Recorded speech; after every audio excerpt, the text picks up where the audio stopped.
Although Jessica had been invited, she couldn't take any extended leave over the festive period, and, secretly, she hoped she may be able to find a day or two to hole up with Tim if he made it to London as he had promised. Her flatmate, Kristen, was going to be away for the holidays, so she and Tim would have the place to themselves. Her legs trembled at the thought of spending several days with him. She could hardly wait. She flicked through the many photos of her mum and dad grinning proudly as they cradled Lexi in their arms. She had grown so much since Jessica last saw her earlier in the year when she was only a few months old. Smiling, she looked at the blue sky and sunshine in the background and her brother wearing his shorts and t-shirt. It was a stark contrast to the wind chill factor and snow that had now turned to mush on the streets of New York, but she knew where she would rather be.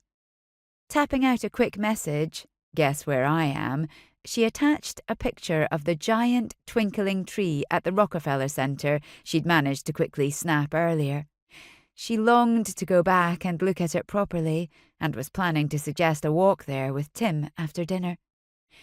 "Are you ready to order?" asked the waitress, forcing her to look up from her phone. Jessica had finished her glass of wine and, glancing at her watch, saw that she'd been waiting for more than half an hour and he hadn't replied to her text.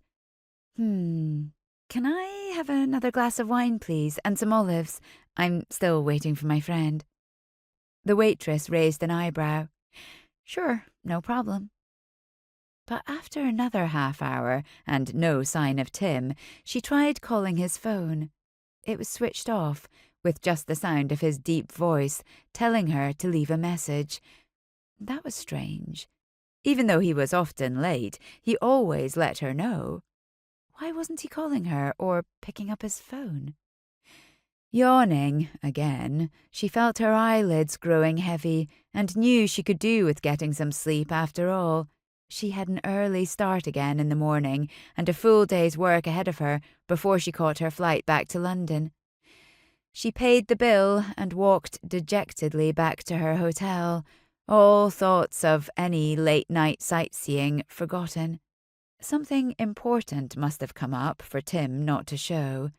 But she had been so looking forward to seeing him. Jessica longed to press her lips against his and feel his hand against her face. His touch was something she didn't think she would ever tire of. She felt a tear slide down her face and an ache of disappointment in her gut.